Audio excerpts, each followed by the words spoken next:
Well, if it isn't my favorite shade. Didn't think I'd find you here in Tartarus of all places.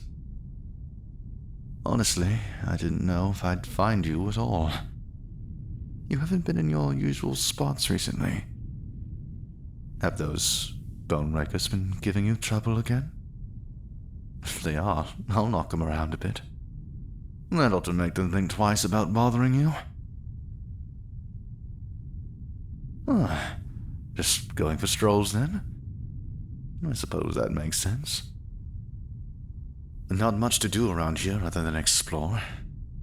Though, my offer to lend you my fishing rod still stands.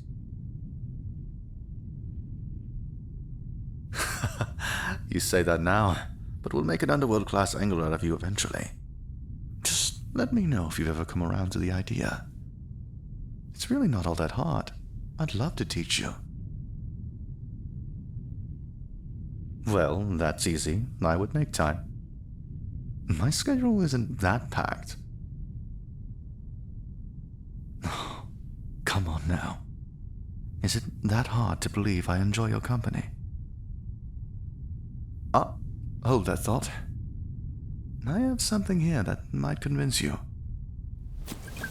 Ta-da! One golden bottle of nectar, battled free from the wretches of the underworld by yours truly. Take it. It's yours. Yes, really. Oh, sorry. No refunds. You did pay me, though. I got to see you smile, and I'd say that's more than enough. And there it is again.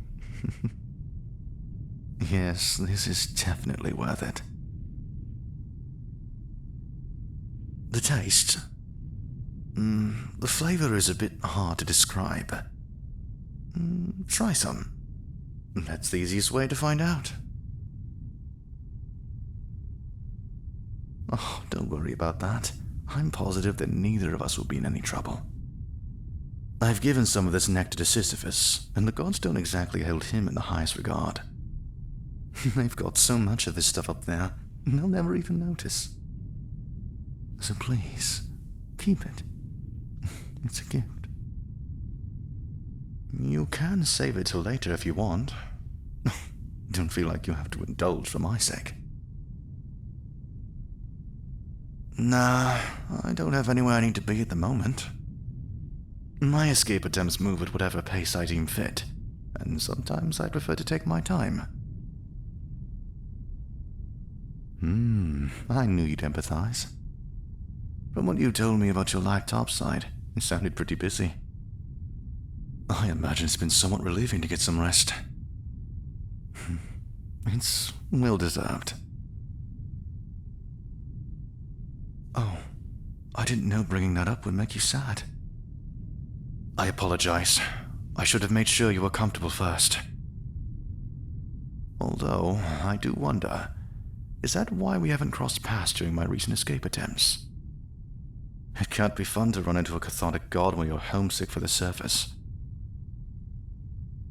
Would you like to talk about it? We've all the time in the underworld.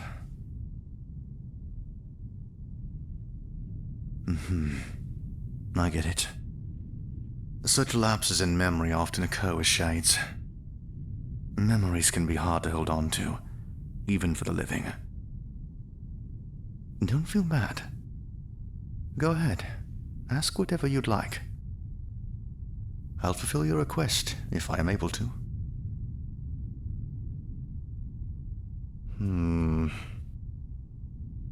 To be honest, I haven't spent a long time on the surface. Every time I attempt to stay for an extended period, I'm sent back home, in one way or another. But I can certainly tell you about what I've seen. I just hope my brief glimpses will suffice. Where should I start? Right. Okay. Then close your eyes, and I'll help you envision what it looks like when I first step outside the gates. The first thing you notice is how cold it is. It's different from the types of cold we have here. Up there, it's far more encompassing, less like a draft and more like stepping into a new atmosphere entirely. I do not envy the mortals who have no escape from it. But at the same time, it's beautiful. There's snow all around, usually untouched until my father and I disturb it amidst our battles. Before all of that, though, in those first few moments I'm out, everything feels so still, quiet, kind of peaceful. There's trees of all sorts lining the edge of the clearing, all similarly blanketed in white. My mother calls them evergreens. You can sometimes hear them gently swaying in the distance.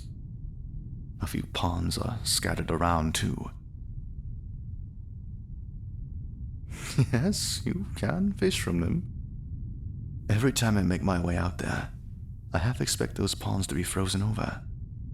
But they never are. It's all right. I prefer them unfrozen, I think. It's nice to be able to see the moon reflected in the waters. Once I venture past that clearing, the forest opens up a bit, and I'm able to get a better view into the distance. If I'm lucky, I get out there while the sun is rising, and it turns the sky into this brilliant, vibrant shade of pink. Yeah? Does that ring any bells for you? I wish there was more I could say about it. I really detest this blasted curse sometimes.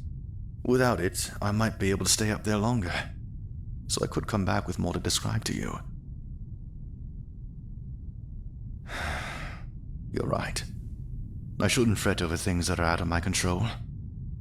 I'm glad I could help you feel better, at the very least. Be sure to let me know whenever you try that nectar, too. If you like it, I'll bring you some more. How many do you think I could give you before you'll agree to fish with me? Worth a shot. Oh? Where are you thinking of heading this time? Really? I do quite like that idea. It'll be much easier to seek you out if you're back at the house. Oh, that means we're heading in opposite directions soon. I'll be sure to stop by and see you again once the Styx takes me back. Would that be okay? Then it's a date. Sorry, I had to get one last smile out of you before we parted ways. I'm excited for you to see the place. It probably looks a lot different than it did when you first arrived. I've been sprucing it up a bit, much to my father's annoyance. You'll see once you get there. I'll try not to keep you waiting too long. Depends on what old Hades hits me with this time. Alright, see you then. Hey, really quick before you go. If you were wondering what to give me in return for the nectar, I have a suggestion. Subscribing to the channel would mean so much to me. Your support is the only keepsake that I need. Oh, one last thing and I'll be off. Anigomi.com/commissions is the site to check out if you'd like a custom audio from us. We'd be honored to receive a request from you. Well, that's all the time we have for now. That bone hydra won't slay itself. Till next time.